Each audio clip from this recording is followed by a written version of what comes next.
The question of division. For centuries, a single pattern repeats in European history. Whenever the continent moves toward unity, political, military, or ideological, Britain stands apart. From Napoleon to Hitler, from the rise of the European Union to Brexit, Britain has consistently chosen the role of outsider, balancer, and sometimes disruptor.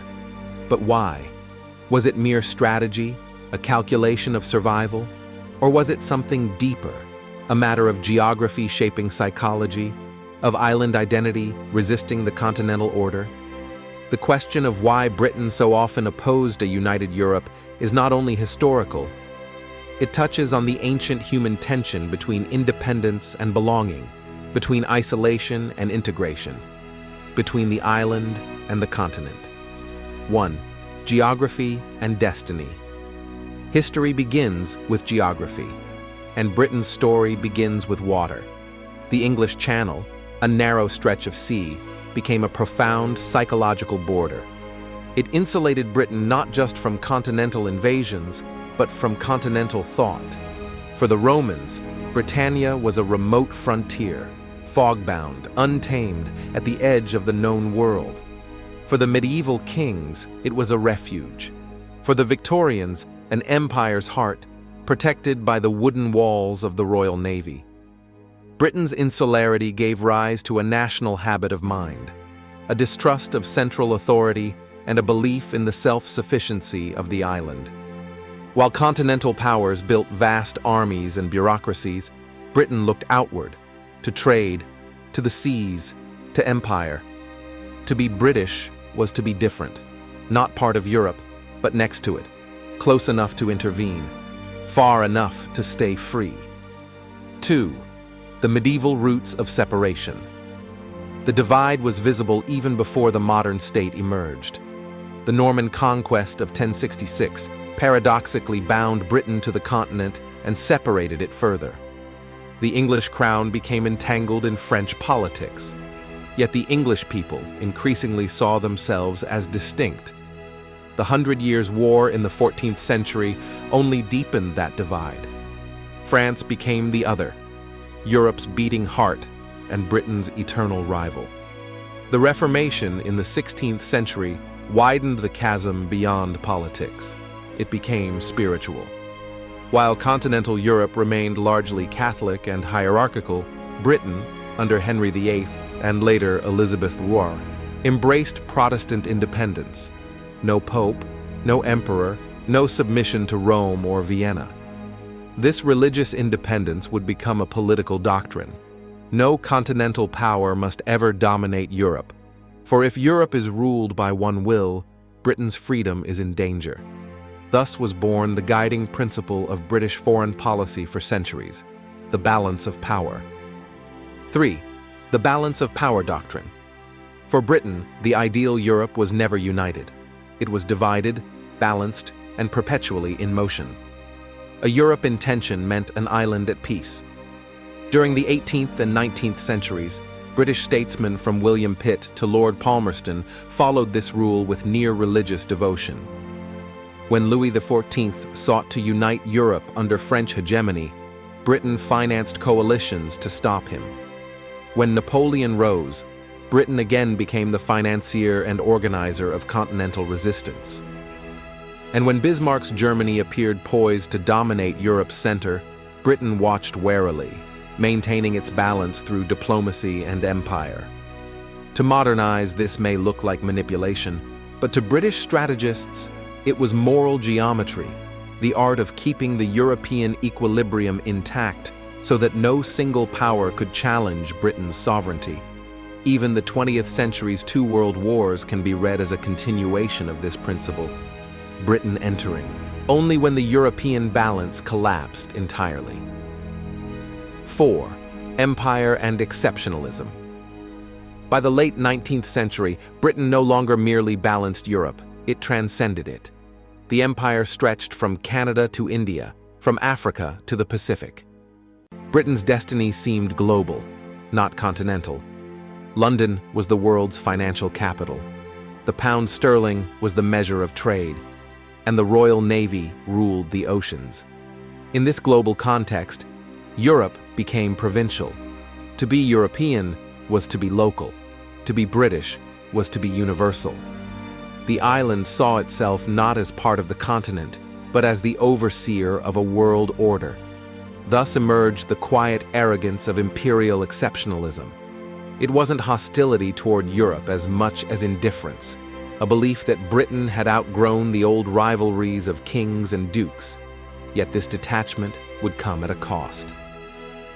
When the empires of Europe collapsed in the 20th century, Britain found itself adrift, no longer ruler of the world, yet still reluctant to rejoin the continent it had once held at arm's length. 5. The wars that redefined the island. World War I shattered Europe's old order, and with it the illusion of British invincibility. Though Britain emerged on the winning side, it was financially and psychologically exhausted. The empire would never again possess the same moral confidence.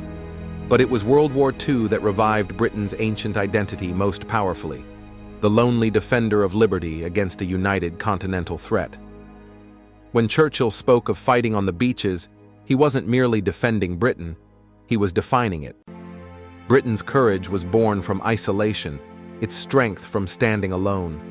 This wartime mythology reinforced an old truth. Whenever Europe unites under one power, be it Napoleon, Hitler, or any would-be hegemon, Britain must resist. And yet, when peace came, Britain faced a paradox. Europe was rebuilding, not through conquest, but cooperation. The new dream was unity, democracy, and shared prosperity. And Britain? It hesitated. 6. The European question. After 1945, Western Europe sought healing through integration. The European Coal and Steel Community, then the European Economic Community, later the European Union. To France and Germany, unity meant peace. To Britain, unity meant entanglement. For decades, Britain stood aside, observing, negotiating, half in, half out. When it finally joined the European community in 1973, it did so reluctantly, driven more by economic pragmatism than philosophical conviction. The British press often spoke of Brussels as though it were a foreign empire, echoing the old rhetoric once used for Rome or Paris. Europe's dream of unity was viewed through British eyes as a threat to self-rule, to Parliament, to the mythic sovereignty of the island state. The Brexit referendum of 2016 was not an anomaly. It was the latest chapter in an old narrative. The island had once again chosen separation over union, freedom over federation. It was geography repeating itself as destiny. 7. The psychology of the island. Beyond politics. There is psychology. Britain's resistance to a united Europe springs from a deep national character, a mix of pragmatism, skepticism, and pride in independence. The British mind, shaped by centuries of maritime exploration and imperial rule, distrusts grand theories and centralized visions. Where continental Europe produces systems, Catholicism, Marxism, federalism, Britain produces practices, common law, parliamentary debate, compromise. This explains why European federalism felt alien to the British temperament. To the island mind, freedom is preserved through distance, not through unity. The continent dreams in blueprints, the island dreams in exceptions. 8. Lessons for the modern world. But perhaps Britain's story is not only about Europe, it's about the human condition. Every civilization, every culture faces the same dilemma. Do we merge into larger wholes or preserve our independence? Do we build empires of cooperation or defend our islands of individuality? Britain's centuries-long hesitation between engagement and detachment mirrors our personal struggles, the tension between belonging and freedom. Unity promises strength. Separation preserves identity. And somewhere between those poles lies the fragile balance of human civilization. Epilogue: the island and the continent. Today, Britain stands once more apart, outside the European Union, yet forever tied to the continent by history, culture, and proximity. The channel still separates, but it also connects. Perhaps Britain's role has never been to destroy European unity, but to question it. To remind the world that unity without freedom becomes tyranny, and freedom without connection becomes isolation. As the waves crash against the cliffs of Dover, the same paradox echoes across time: the island and the continent, forever apart, forever entwined. Subscribe to Timeless Questions channel to receive more thought-provoking content about philosophy, human nature, and the mysteries of existence.